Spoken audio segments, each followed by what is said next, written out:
Recording in Baik. Assalamualaikum warahmatullahi wabarakatuh. Di sini kami akan mempresentasikan mata kuliah Big Data dengan menggunakan aplikasi Rapid Miner dengan metode K-means. Itu tertera di sini penerapan K-means clustering untuk mengetahui karakteristik mahasiswa. Oke, sebelumnya perkenalkan kelompok kami yaitu yang pertama ada Syahbarudin, yang kedua ada saya sendiri Hilmi Syadar, yang ketiga Frans Putra Sinaga, yang keempat Muhammad Azwadi Pani, yang kelima Riko Prasetyo. Next. Oke, saya sedikit menjelaskan di sini. Algoritma K-means clustering. K-means clustering merupakan salah satu metode cluster analisis non-hierarki yang berusaha untuk mempartisip objek yang ada ke dalam satu atau lebih klaster atau kelompok objek berdasarkan karakteristiknya, sehingga objek yang mempunyai karakteristik yang sama dikelompokkan dalam satu klaster yang sama, dan objek yang mempunyai karakteristik yang berbeda dikelompokkan ke dalam klaster yang lain. Oke, di sini algoritma K-means clustering. Di sini berikut ada langkah-langkah algoritmanya, yaitu poin A, pilih secara acak. Oke, buah data sebagai pusat klaster. Poin B, jarak antara data dan pusat cluster dihitung menggunakan Euclidean distance untuk menghitung jarak semua data ke setiap titik pusat cluster. Dapat menggunakan teori jarak Euclidean yang dirumuskan sebagai berikut ya. Ya, teman-teman bisa lihat ya. Oke, di mana poinnya D, jarak data ke I ke pusat cluster J. Selanjutnya yang X, data ke I pada atribut data ke K. Yang tiga, XK titik pusat ke J atribut ke K. Data ditempatkan dalam klaster terdekat dihitung dari tengah klaster. B. Pusat klaster baru akan ditentukan bila semua data telah ditetapkan dalam klaster terdekat. Proses penentuan pusat klaster dan penempatan dalam data dalam klaster diulangi sampai nilai X ke bawahnya. Oh, seperti ini. Oke, berikutnya akan dijelaskan oleh Saudara Sabarudin. Ya, silakan.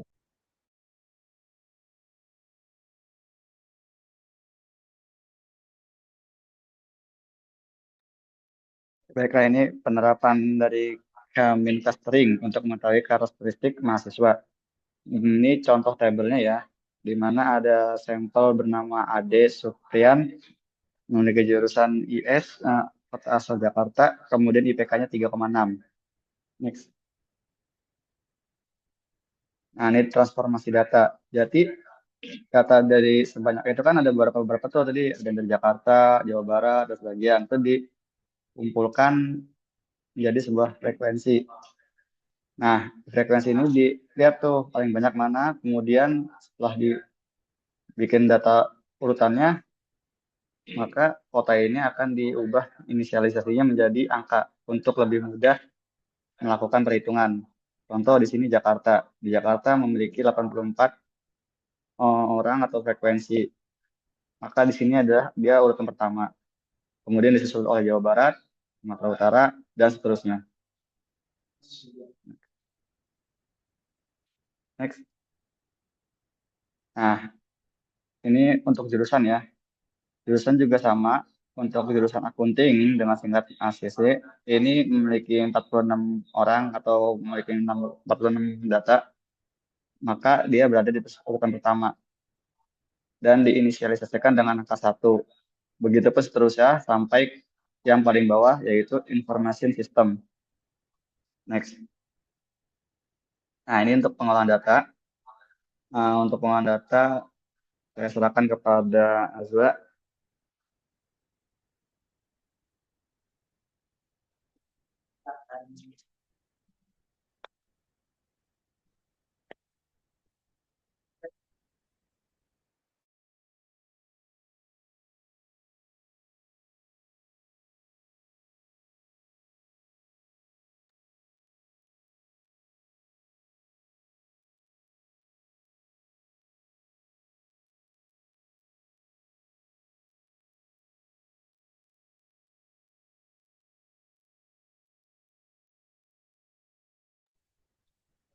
Sepertinya ada kendala. Baiklah, saya akan melemparkan terlebih dahulu kepada Hans.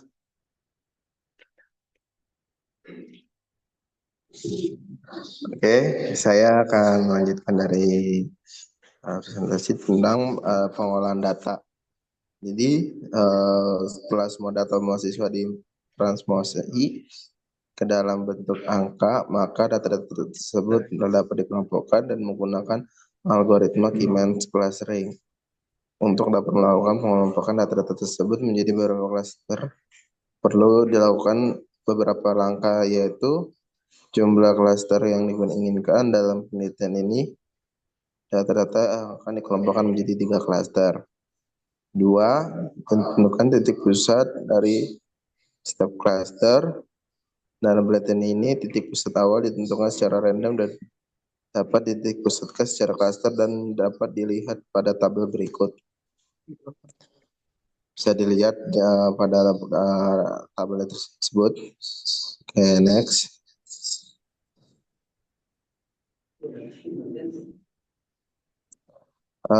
Tiga, tempatkan pada setiap data cluster dalam penelitian ini digunakan untuk melihat Key-Means untuk mengalokasikan setiap data ke dalam suatu cluster sehingga data akan dimasukkan ke dalam suatu cluster yang memiliki jarak paling dekat dengan titik pusat dari setiap cluster. Untuk mengetahui cluster mana yang paling dekat dengan data, maka perlu dihitung jarak setiap data dengan titik pusat setiap cluster. Sebagai contoh, akan dihitung jarak dari mahasiswa pertama ke klaster pertama.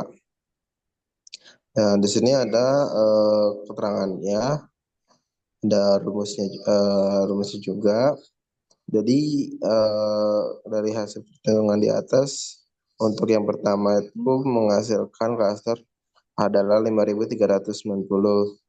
Lalu yang klaster 2 adalah 13. Lalu dari perhitungan yang di atas itu, yang ketiga itu adalah 13.038. Next.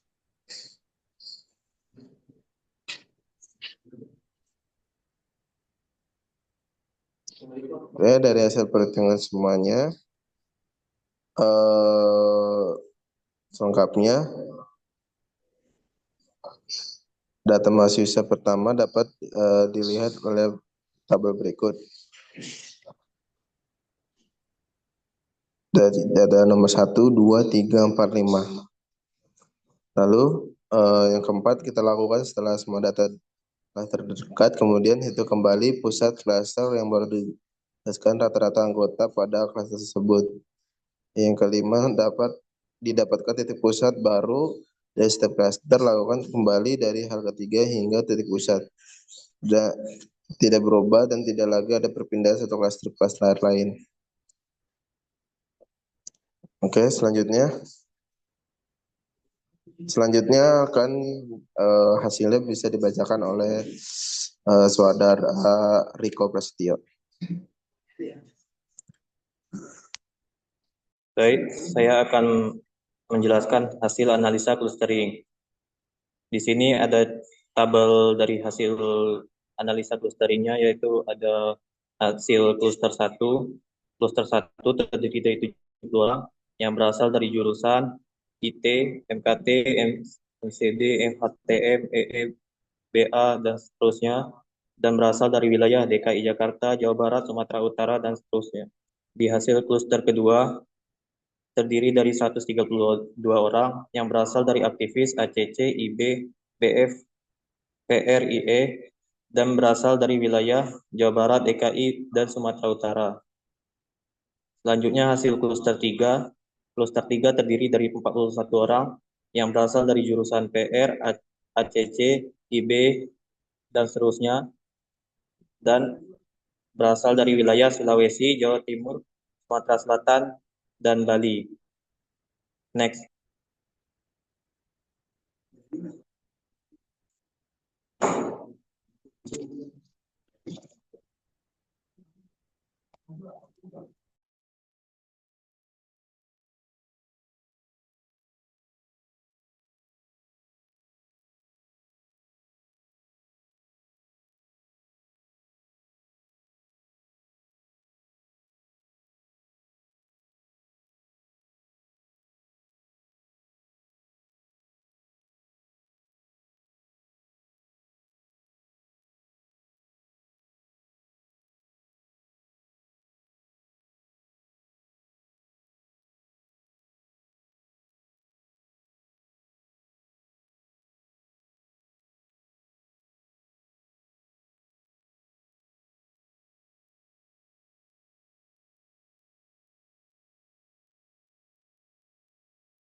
Cek.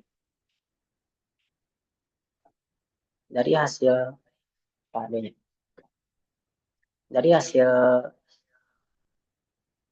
bacanya klaster dari hasil klaster 1 terlihat bahwa karakteristik mahasiswa pada klaster 1 didominasi oleh mahasiswa yang berasal dari jurusan informatika, teknologi, dan marketing. Sedangkan berdasarkan kota asal didominasi oleh mahasiswa yang berasal dari wilayah kota asal DKI Jakarta dan Jawa Barat.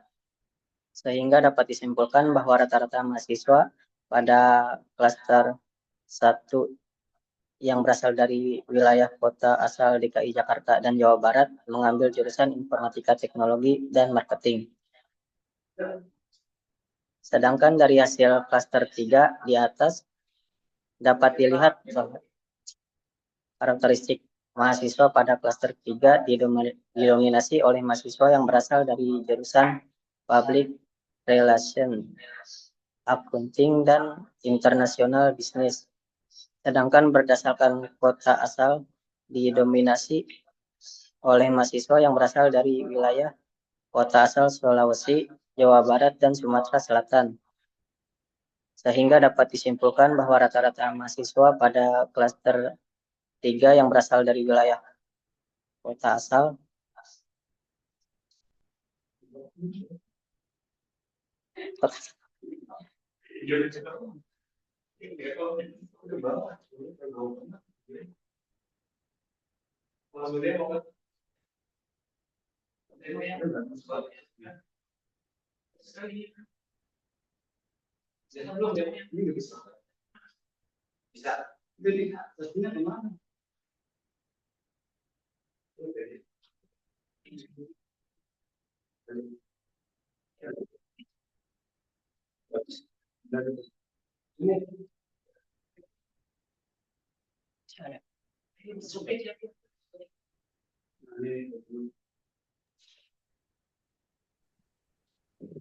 Oke, baik teman-teman, mungkin itu ya penjelasan PowerPoint-nya atau baca tentang algoritma K-means. Berikutnya yaitu penjelasan dalam rapid miner ya. Jadi bisa dipersilakan operator untuk memulai demo di aplikasi Rapid Miner menggunakan algoritma K-means. Baiklah, saya akan demonstrasikan penggunaan Rapid Miner ya untuk metode K-means-nya ya.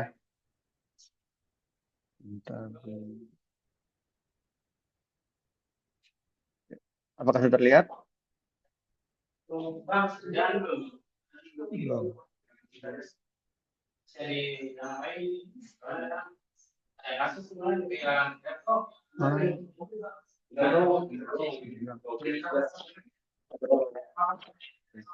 Baiklah, kita akan mulai demonya saja. Pertama, kita masukkan data terlebih dahulu.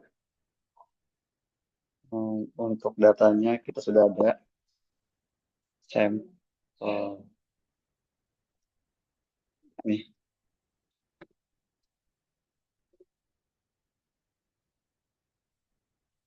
Ini sudah diubah ya.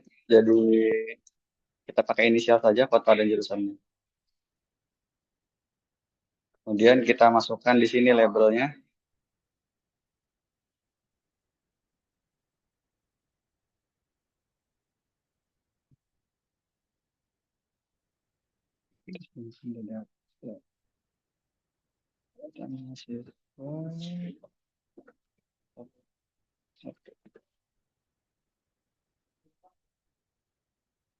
Dan kita tarik dulu datanya. Sebentar.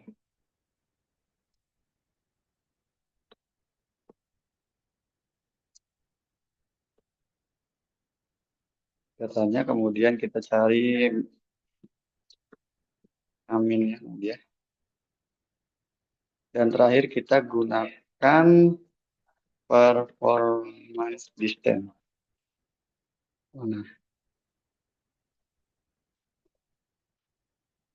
Nah, gitu ya. Kita masukkan ini hubungan ke sini. Kemudian dari clustering ini kita hubungkan secara silang, atas ke bawah ke atas. Lalu ini kita hubung ke sini, terakhir kita hubungkan ke sini. Untuk sebentar. Untuk di sini kan nilai clusteringnya kan ada 5 ya. Jika kita sesuaikan 3 sesuai dengan presentasi tadi, maka hasilnya akan seperti ini. Nah ini. Seperti ini. Kemudian kita lihat visualisasinya. Kita gunakan yang scatter ini. Seperti ini settingan. Nah, ini dia. Clustering datanya.